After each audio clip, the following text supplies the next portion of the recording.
When we think of the royal family, we think of them sort of gliding past, don't we, in those beautiful cars, highly polished and all that sort of stuff. And you think, wow, I wonder what that must be like, sitting in a beautiful car like that. You're with me? Of course you do. And it was interesting because as the king emerged after a period away out of the limelight the other day, apparently according to a very well-placed source, His Majesty the King was delighted with the fact that there were so many sort of traffic problems in London, forcing him to slow down. You see, we have a 20-mile-an-hour sort of limit that you can now go along on the main roads, even if you're a bus or a cab or a taxi, whatever you call it. And he couldn't believe the fact that so many people were waving to him, spotting him, and of course Queen Camilla alongside. And he thought, this is marvellous, you know, this is really nice to be able to see people at a more leisurely level.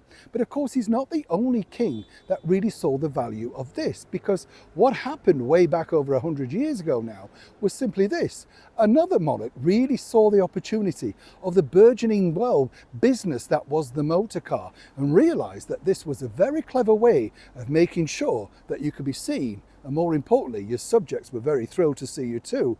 You see how things come in a full circle? As ever, let me explain.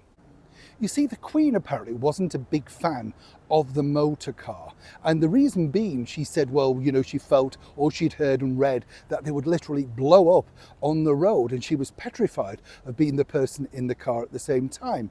And you have to remember, around that time, literally at the very start of the motor car phenomenon, as it were, that they weren't all luxurious and hemmed in. Even the driver had to sit in front in all weathers, and Her Majesty the Queen, Queen Victoria, thought, no, it's far better with a horse and trap, a handsome cab, a royal carriage. Hence the reason she was very reluctant to get on board with this.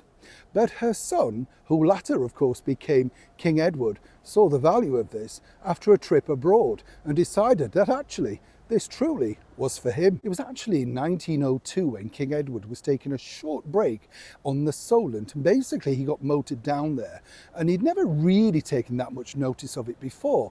But what he realised was that as he was driving round, people were saying, that's the king, that's the king. Now you have to remember, at this point photography was still very much in its infancy, but he was possibly the very first real monarch image-wise that people were being able to see. And what he liked was the fact that the car went so slowly that consequently he found that his fan base that he'd never really been able to see up close before, well, this was marvellous, wasn't it? Now, after the short holiday, he decided to do something about this, because he realised, as I mentioned to you before, he was possibly the most forward-thinking monarch of the time. He realised the power of moving image, and more importantly, the moving car. Let me explain. On the 31st of March 1902, the King disembarked and was taken to Bewley Manor in a motor car belonging to the Right Honourable John Douglas Scott Montague, later the 2nd Baron Montague. Having called on Lord and Lady Montague, the King was driven to Leamington and Thorns Beach.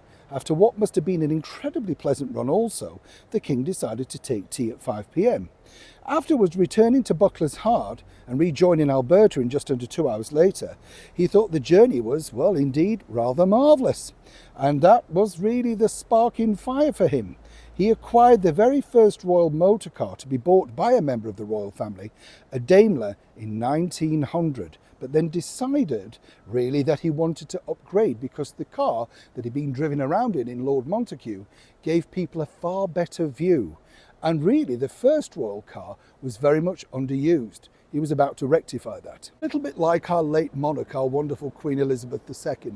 She was a massive fan of the Land Rover Defender. A lot of people said this really came from the fact of her time during the Second World War. She liked the rough and tumble of the particular drive. And many people said, including of course the former President and First Lady Obama, that it was a bit of a challenge when Prince Philip got behind the wheel. The Queen found this incredibly funny.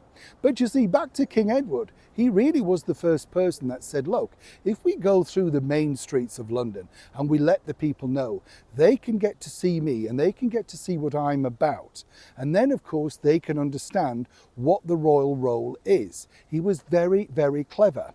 Now, did he own the car? No, he was even more clever than that, because he decided to lease the royal cars, which basically meant that he got a refresh every single year. He didn't have to worry about repairs and blowouts and things like that. It was very economical for King Edward. And he really was the very first royal to embrace this brand new way of moving around. And as he pointed out, more importantly, being seen by your subjects and your public. Now, we have a lot to thank King Edward for, as I've mentioned before. Very, very forward thinking. And when you also study it today, only last week, as I say, His Majesty the King, travelling down, of course, to the hospital to see people for the very first time, it was all thanks to the slowing down of the car that literally people were able to say, there's the King. And he was really, well, powered by this, that people were so thrilled to see him. And he was so thrilled to see so many people.